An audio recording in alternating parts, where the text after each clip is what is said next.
Good Morning Business. L'élargissement du pass sanitaire pèse sur la fréquentation des cinémas. La fréquentation des salles a chuté de 56% la semaine qui a suivi l'instauration du pass sanitaire.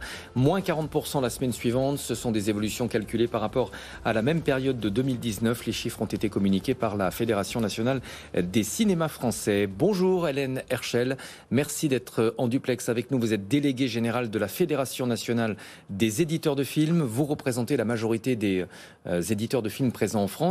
Vous confirmez cette baisse de fréquentation assez brutale? Vos derniers chiffres font état d'un recul de 25%. Oui, bonjour. Effectivement, la mise en place du pass sanitaire a créé un choc terrible et un coup d'arrêt très fort sur la fréquentation. Ce sont les films que vous évoquez. Une chute qui ne s'arrête pas depuis la mise en œuvre du pass, et nous sommes aujourd'hui autour de 20-25% de baisse par rapport à une moyenne des années précédentes, des années normales qu'on a pu connaître. Et ça, c'est extrêmement faible, surtout au regard des films qui sont aujourd'hui à l'affiche. Est-ce que la situation n'est pas malgré tout en train de s'améliorer progressivement? On l'a dit, moins 56%, puis moins 40% et moins 25% pour les derniers jours. Les Français sont en train de se faire vacciner malgré la réticence de quelques-uns. Est-ce qu'on peut tabler sur peut-être un retour à la normale à la rentrée? Écoutez, nous l'espérons, effectivement, nous espérons qu'il y ait un phénomène d'apprentissage peut-être qui est en train de se mettre en place. Alors, est-ce que ce phénomène va prendre 4 semaines, 6 semaines ou plus? Quel sera aussi le rythme de rattrapage de vaccination? Nous l'ignorons. Ce qui est certain, c'est que 4 à 6 semaines pour que le public s'adapte, c'est extrêmement long parce qu'entre-temps, ça veut dire que les films qui étaient à l'affiche, qui avaient consenti d'importants investissements pour relancer la machine et pour faire en sorte qu'il y ait cet été un très très bel été de cinéma.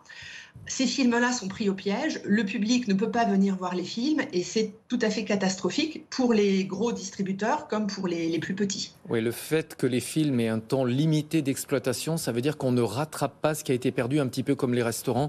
On ne va pas 2 fois au restaurant en sortie de crise, ce qui est perdu, c'est ça? Oui, tout à fait. Là, un film qui sort, si vous voulez, au cinéma, c'est un gros paquebot ou c'est le lancement d'une fusée à choisir. D'abord, on ne change pas la date comme on veut. Donc, quand vous avez une mesure comme le pass sanitaire, que nous ne contestons pas dans son principe, mais qui est mis en œuvre pour les cinémas du jour au lendemain, sans préavis, sans moyen de s'adapter. En réalité, les distributeurs sont pris au piège, les films sont annoncés, on ne peut plus reculer. Et là, pour ces films-là, et ce sont les films de l'été, ce sont des pertes sèches, ce sont des investissements énormes qui ont été consentis et qui ne seront pas couverts. Ouais, donc pour ces films-là, il y a une vraie problématique. Ouais, plusieurs grosses affiches en ce moment dans les cinémas. Kaamelott avec 1,5 million d'entrées sur les 2 premières semaines. Fast and Furious avec 1,7 million d'entrées, mais l'exploitation avait commencé avant l'extension du pass sanitaire. Et OSS 117 qui a démarré il y a une semaine et qui avait signé le premier jour le meilleur démarrage de la saga OSS 117 avec 210 000 spectateurs le premier jour. Ce sont des bons chiffres, mais vous nous dites que ça n'est pas à la hauteur des attentes, d'autant que la météo était favorable sur une partie du pays. Il pleuvait, donc en principe, on va plus au cinéma quand il pleut. Exactement. Si vous voulez, ce sont un peu des arbres qui cachent la forêt. OSS 117, c'est vraiment un film extrêmement attendu, avec une base de fans et de personnes qui attendaient le retour du personnage. Mais si on regarde par exemple Fast and Furious, qui est un film américain, il n'atteint pas du tout ses objectifs. Le précédent opus avait fait 3,8 millions d'entrées en 4 semaines. Là, aujourd'hui, on en est à 8 semaines d'exploitation et il fait 1,8 million d'entrées.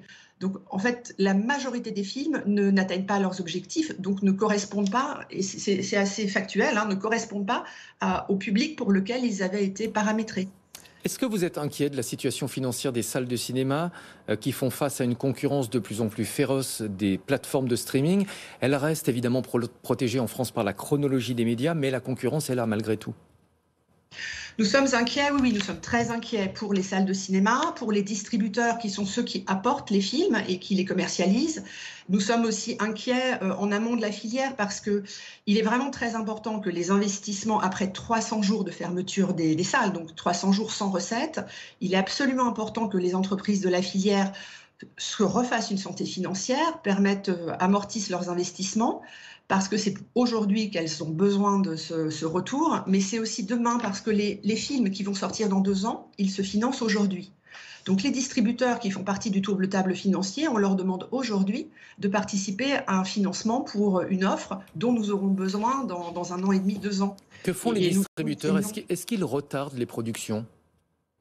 Alors les distributeurs, pendant toute la période des confinements, ont retenu les films pour qu'ils puissent avoir une sortie en salle et pour qu'ils puissent avoir la meilleure exposition possible. Avec d'ailleurs les demandes des producteurs, des ayants droit qui ont envie que leurs films trouvent un public dans des conditions les plus normales possibles. Alors ils les ont retenus et puis là cet été, enfin les films pouvaient être montrés. Vraiment avec une prise de risque importante, mais une belle diversité. Et aujourd'hui, l'enjeu, c'est que les films restent à l'affiche. Et donc, pour qu'ils restent à l'affiche, et visiblement, c'est en train de se passer, il faut qu'il y ait des perspectives de retour du public. Si le public ne peut pas revenir, s'il n'y a pas ce phénomène d'apprentissage, alors en chef d'entreprise, le distributeur va regarder la colonne des recettes, la colonne des dépenses, et il va prendre ses décisions. Et ça, il faut l'éviter. Il nous reste quelques secondes. Il y avait 400 films en attente de sortie lors de la réouverture des cinémas. Où est-ce qu'on en est aujourd'hui? Écoutez, ça s'est bien lissé, c'est-à-dire que il y avait 400 films, 300, c'était en fait le volume qui ressemblait à une année habituelle, simplement on a eu un temps plus court pour les programmer. Ça s'est bien lissé, aujourd'hui on a 13 nouveautés qui sortent chaque semaine, ça correspond à des semaines riches mais proches de la normale, donc de ce point de vue-là ça se passe bien et c'est une chance pour le public parce que 13 nouveautés chaque semaine en plein été, ça n'est jamais arrivé et on a toute la gamme pour tous les publics, c'est quand même une très bonne nouvelle pour le public.